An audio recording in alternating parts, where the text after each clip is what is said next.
কারিমা তেলাওয়াত করেছি আপনাদের সামনে, সেটা হলো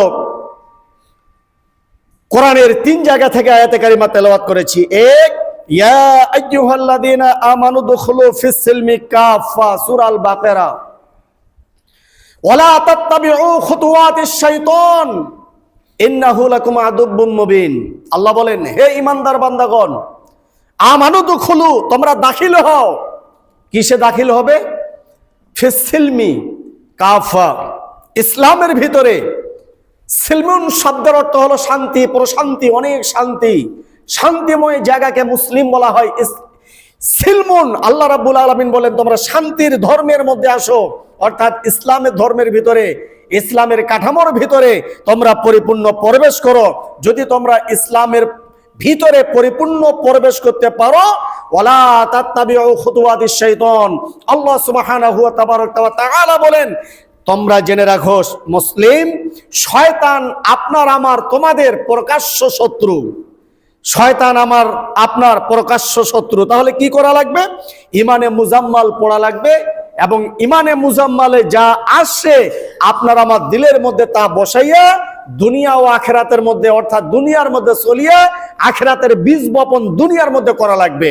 পড়েন আমার সাথে, আমানতু বিল্লাহি, সবাই জোরে পড়ি, আমানতু বিল্লাহি কামা হুয়া, স্পষ্ট বলি, কামা হুয়া বিআসমাইহি ওয়া সিফাতিহি ওয়া ক্বাবিলতু জামিআ আহকামিহি ওয়া আরকানিহি। আমরা আল্লাহকে বললাম, আল্লাহ তাআলা সেই নাম সমূহ, আল্লাহ রাব্বুল আলামিনের নাম হলো 99টা। আমি গত জুমার আগের জুমায় বলেছিলাম আল্লাহ তাআলার 99টা নাম, কিন্তু 4টা নাম আল্লাহ রাব্বুল আলামিনের কাছে খুব পছন্দ, বিধায় এই 4টা নাম সূরাতুল ফাতিহার মধ্যে আল্লাহ তাআলা প্রথমে দিয়েছেন। বলেন বলেন না, আলহামদুলিল্লাহি রাব্বিল আলামিন। রব পাইছি কিনা? এরপরে পড়েন আর রহমানির রহিম, রহমান এবং রহিম। এরপরে পড়েন মালিকি ইয়াউমিদ্দিন, মালিকও পেলাম। এই যে 4টা মালিকি ইয়াউমিদ্দিন, একটা হলো রব, একটা হলো রহমান, একটা হলো রহিম, আরেকটা হলো মালিক। আল্লাহ বলেন এই 4টা নাম দিয়া আমি আল্লাহ গোটা 30 পারা কোরআন সুন্দর করে সাজিয়ে গুজিয়ে জিবরাইল আলাইহিস সালাতু ওয়াস সালামের মাধ্যমে আমার নবীকে আমি তিল তিল করে 23 বছরে নাজিল করেছি। সুবহানাল্লাহ। এই জন্য এই 4টা নাম ধরে বারবার ডাকবেন আর মুখ দিয়া উচ্চারণ করবেন, রব আমাকে খাওয়ায়। সুবহানাল্লাহ। আমার রব আমাকে পালে, আমার রবের হুকুম ছাড়া একটা গাছের পাতা নড়ে না।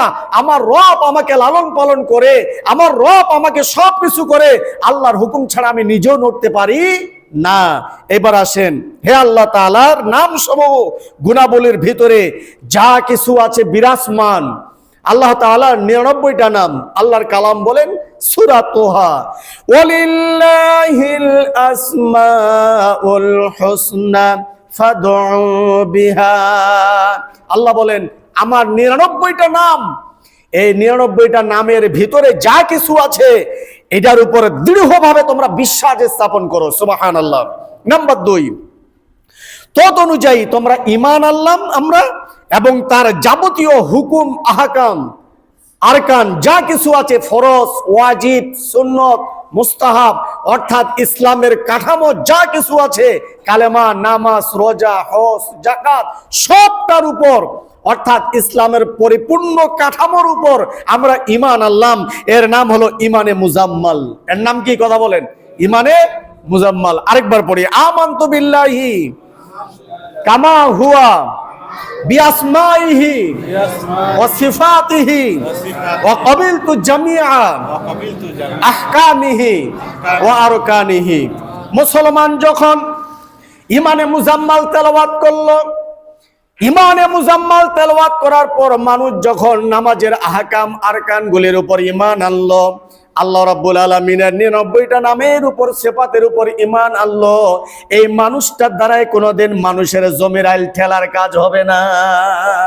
এই মানুষটা যখন ঈমান আনবে, এই মানুষটা যখন আহকাম আরকানের উপর দৃঢ় বিশ্বাস রাখবে, এই মানুষটা যখন আল্লাহ রাব্বুল আলামিনের সিফাতের উপরে বিশ্বাস স্থাপন করবে, মৃত্যুর আগ পর্যন্ত এই মানুষটা মিথ্যা কথা বলবে না, এই মানুষটা মানুষকে ওজনে কম দিবে না, এই মানুষটা কোনোদিন জেনা করবে না, এই মানুষটা কোনোদিন জালজুয়ারি করবে না, এই মানুষটা কোনোদিন মানুষের মিথ্যা মামলা দিয়া আলেমদেরকে ফাঁসির মঞ্চে উঠাবে না, এই মানুষটার দ্বারাই কোনোদিন কারো ক্ষতি হবে না।